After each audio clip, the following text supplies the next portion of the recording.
everybody, welcome back to the Homestead. I'm Joe, and today we're going to be talking about chickens and specifically chicks on the homestead. So what do? You get home or you go to the post office, grab your chicks.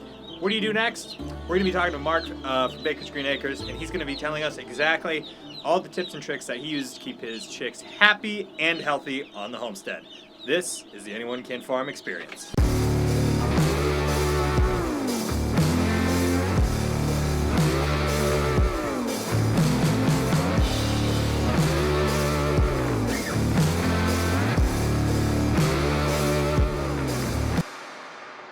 Best practices right when you get your chicks that you're going to want to do or not do straight out of the box. Well, I pick them up from the post office. They call me first thing when they get in, and I could wait until the postman brings them, but I go and I get them because these were sitting out on the back dock and it's pretty cold out. So I want to make sure that I get them into the brooder as quickly as possible. That's my goal, quickly as possible, so they have as little stress in their little lives as possible. So the first thing I do is I unbox them, look at them. It's not uncommon to see a dead one in here once in a while, but these are all in really good shape. The hatchery that we use does a really super job. It's warm in here, and they need it to be about 105 degrees, plus or minus. Now, if it's a little over that, that's okay. If a little under is okay, but not too much. I'm going to watch their behavior for a little while. If they continue to bunch up, then I know that it's too cold for them. If they spread way out to the edges of the brooder, then I know that it's too hot and I'm going to back the heat down a little bit. The things that I use is this thermometer. It's a laser thermometer, so I can fire it in there right about where they're at. And I've got 111 degrees right there. So I'm a little over. And then if you get bored, you can come out here and you can shine the laser around and let them chase it. It's a lot of fun. So talking about what to feed your chickens when they're brand new, and this kind of changes throughout the life of the chicken, but when they're brand new, what are we looking for? Well, when they're brand new like this, you want to get them going on a high protein feed. So about a 18 to 20% feed usually seems to work good for us. And for their little mouths, it needs to be really ground up pretty good, about like this, like cornmeal is the way you want it, about like cornmeal. And then a feeder like this that supposedly they can only stick their heads in, they will climb in there, you know. And this is what you'll be using for the first couple of weeks. Till they get a little bit bigger. Till they get a little bigger. Gotcha. And most likely, if you're going down to your Tractor Supply or wherever you're getting your feed, they're going to have a chick starter mix, and you're just going to want to make sure you get that versus something else. Yeah.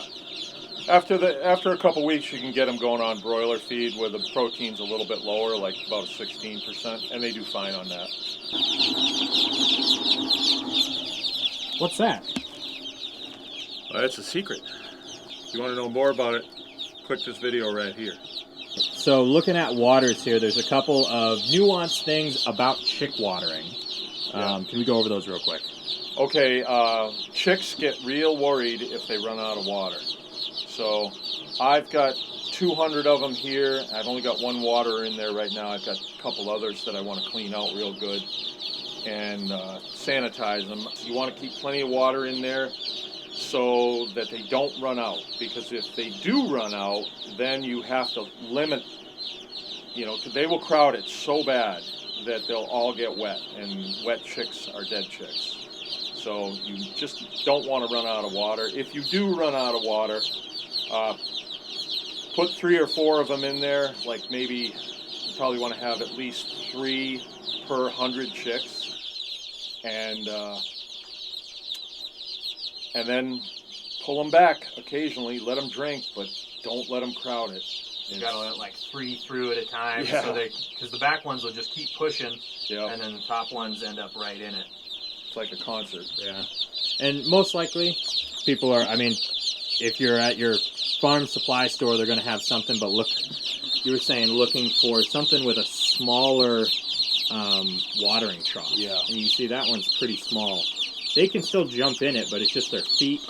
But you would not want to use like a flat Tupperware or something like that, because they will definitely get in there. All right, so far, if you're finding this video helpful, if you could do us a favor, leave a like, subscribe if you want to, but it just helps us get out to more people. We put a lot of work into this, and if you found it helpful and this information helpful, leave us a like. Thanks. Let's jump right back into it. So we got a big heat lamp in here, and this is capable of taking 400 chickens, 500 chickens. Yeah. But if you don't have access to this, which most people probably are not, what's the best go-to? Yeah.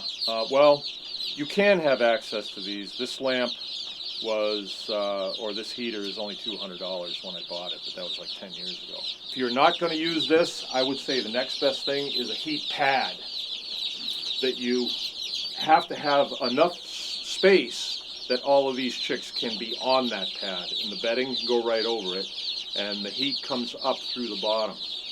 But in a scenario like this, where we're outside, I mean, on the outside of the shack is just outside, I got to have enough heat that, let's say it drops down to 0 degrees, that this thing, I can crank this thing and keep them safe.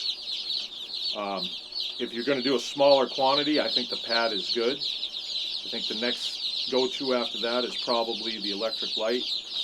Not a big fan because it's a bulb, and for whatever reason, the bulb break.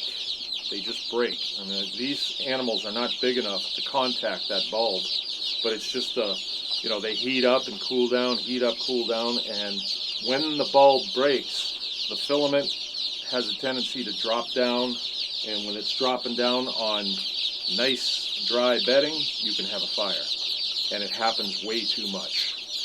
So I don't like them, I don't use them, I don't recommend them. This is probably better, and you might be saying, well, you've got an open flame in there, because I do, you can hear it. But it's up high, and this is built way better. The chances of something dropping down, there's nothing to drop down there. Where on the heat lamp, the bulb actually breaks, and when it does, it contacts the filament, and everything comes down. And even those clip-on, I mean, just even if the bulb doesn't break and just one of them falls, that can be a real problem. So those little clips that kind of come with it, you got to make sure those are really secure, because they'll fall down into the bedding and light it right up. Yeah, we've come out before in the barn and had bedding that was smoking from those. And that's when we decided to go a different route with it. So let's talk real quick. Bedding for these guys, we found that the best bedding is going to be dry wood chips, like this, comes in a bag at your local store. When it comes to sawdust, like let's say you have a source of sawdust in your wood shop, let's say, and the sawdust, when you pick it up, it feels kind of dry, and it's sawdust, so it should be okay. That's not necessarily true, because if there's any moisture in it at all, the coldness from the ground will be transferred up through that moisture and into their feet. And you're going to have this constant drain of energy out of them, and you do not want that. So sawdust needs to be bone dry. And then let's say a couple days go by and the sawdust that's in here gets a little bit wet, gets a little moist, because they're stepping in the brooder and walking around, and they're manuring and all of that. You want to put another layer of sawdust on there to insulate them from the wet stuff, right? And you guys don't clean at all. They'll be in here for 5 weeks. No, and you guys will clean when they leave the brooder. So it's not something where you need to be cleaning their cage every week or something like that. You even don't want to do that. Throw more bedding down, you're good to go. Yeah. And we're looking at this. This is a round, sections of steel. Is there a particular reason you've gone for that? Yeah. When we first started doing this, we realized that if you're round, then they disperse themselves in there evenly. If there's corners, then they will bunch up in the corners. And like, let's say 5 of them get in a corner, and then one of them crawls up on top of the 5th. They'll say, oh, it's warmer up here, and then a bunch of others will, and before you know it, you have dead chicks underneath. hopefully that was helpful for you. If we missed something that you know, please drop it down in the comments. I know we have some people that have been doing this for a long time watching the channel, so help each other out. Leave comments down there if you need to. If you're interested in Mark's brooder system here, because this is a very different brooder system that we can move around the field and take different places, go ahead and subscribe. We're going to be doing a full video on exactly how this brooder system works, and honestly, I think it's the best one out there, but we're going to jump into that later this year. If you enjoyed this video, thank you very much. Leave a like, and check out this video right here, because here we talk about the biochar and how that whole system works. So check this out, and we'll catch you guys in the next one.